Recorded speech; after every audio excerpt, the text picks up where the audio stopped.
थकी हूँ लेकिन रुकी नहीं हूँ, धीरे चल रही हूँ लेकिन अपनी मंजिल की तरफ ही चल रही हूँ। आज की मेहनत ही कल की नियुक्ति बनेगी। हेलो एवरीवन, 2022 वाली वैकेंसी में आपका सिलेक्शन नहीं हुआ है तो मैं आपकी बात समझ सकती हूँ। जब मन और शरीर दोनों थक जाते हैं तो किताब खोलना भी बहुत मुश्किल लगता है।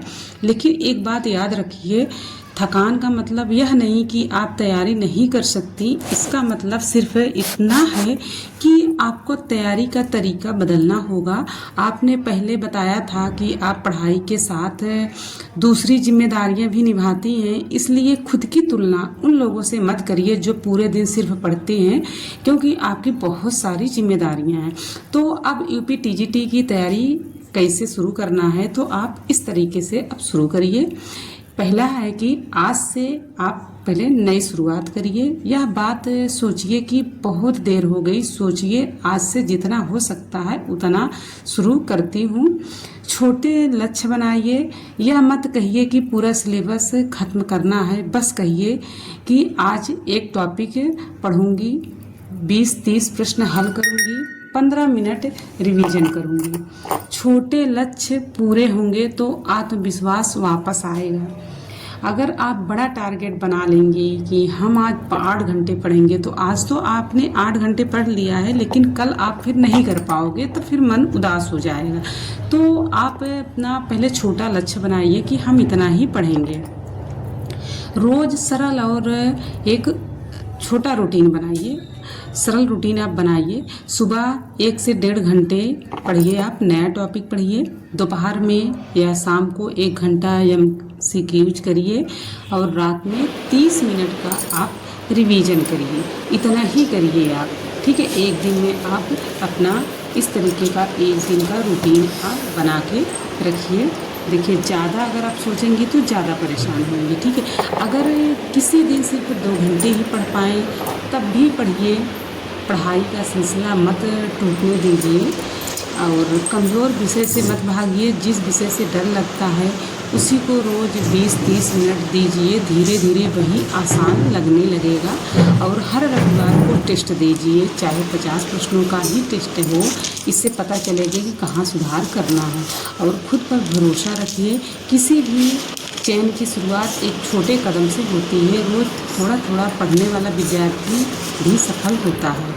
एक बात हमेशा याद रखिए, थकना गलत नहीं है, लेकिन थक कर रुक जाना आपके सपनों को अधूरे दूर तक छोड़ देता है।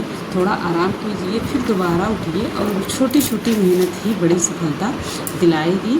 और परेशान नहीं होना है, कुछ भी करिए आप, लेकिन आप छोड़िए मत। बहुत थक गए जब आपने, तो अपने आप सिर्फ ये चीज़ सोचिए कि मुझे आज पूरा सिलेबस जीतना है, मुझे सिर्फ आज का दिन जीतना है, ठीक है। ये नहीं सोचना है कि हमको मतलब कि आज पूरा सिलेबस को हमको पढ़ डालना है। और ये सोचिए कि हमें सिर्फ आज का दिन जीतना है, कि एक दिन में हम जो टारगेट अपना बनाए हैं उसको हमको कवर करना है। अगर आज 8 घंटे नहीं पढ़ पा रही हैं तो कोई बात नहीं, 1 घंटा पढ़िए, 15 मिनट आराम कीजिए, फिर 1 घंटा पढ़िए, फिर रात में 20 मिनट रिवीजन कर लीजिए। धीरे धीरे यही छोटे कदम बड़ी तैयारी बन जाते हैं। एक बात और, जब भी लगे कि अब नहीं हो पाएगा, तब याद कीजिए कि आपने शुरुआत क्यों की थी। चयन एक दिन की मेहनत से नहीं होता है, बल्कि उन दिनों से बनता है जब मन नहीं करता, फिर भी इंसान किताब खोलकर बैठ जाता है। तो आपके लिए मैं बोल रही हूँ कि थकी हूँ लेकिन रुकी नहीं हूँ, ठीक है। थकी हूँ लेकिन रुकी नहीं हूँ, धीरे चल रही हूँ लेकिन अपनी मंजिल की तरफ ही चल रही हूँ। आज की मेहनत ही कल की नियुक्ति बनेगी हमारी। लेकिन हारना नहीं है।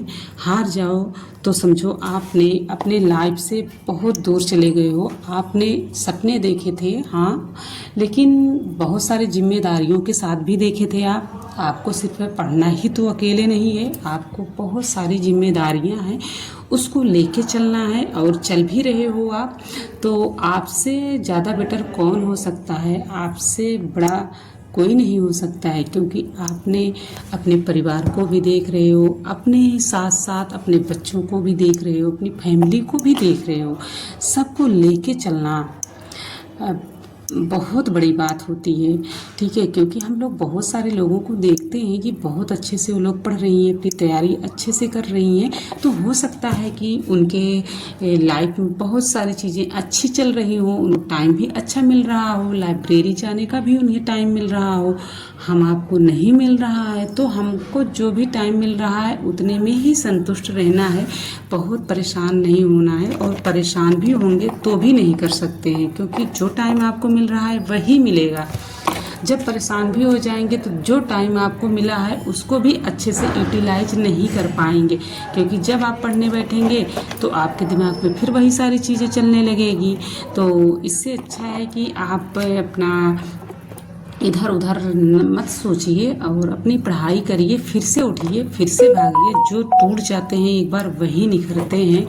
तो आपने अगर गिरे हैं तो कल आपका चयन ज़रूर होगा, और लगातार आप बस बने रहिए इसी तरीके से पढ़िए, छोड़िए मत। क्योंकि न्यू टीजीटी पीजीटी का सिलेबस भी आ गया है, जो भी थोड़ा बहुत बदलाव हुआ है वो आ गया है, तो अब उसी सिलेबस के हिसाब से पढ़ाई करना है। कुछ चीज़ें उसमें ऐड भी हुई हैं और कुछ चीज़ें नहीं भी हैं, तो कुछ उसमें से गायब हुई हैं, कुछ ऐड हुआ है।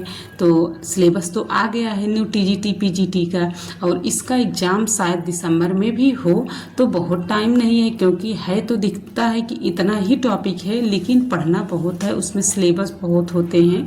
सिलेबस में बहुत सारी चीज़ें हो जाती हैं कि टॉपिक के अंदर भी बहुत सारी चीज़ें होती हैं जो कि पढ़ना है। तो यूपी टीजीटी का सिलेबस आ गया है, चेंज होके रिफ्रेश किया गया है, अपडेट किया गया है। तो अब पढ़ाई अच्छे से करनी है, और जो आप कहीं से बैच लिए हैं तो भी ठीक है, आप पढ़ रहे हो, और जो चीज़ें उसमें नहीं ऐड होंगी वो सारे टीचर पढ़ाएंगे।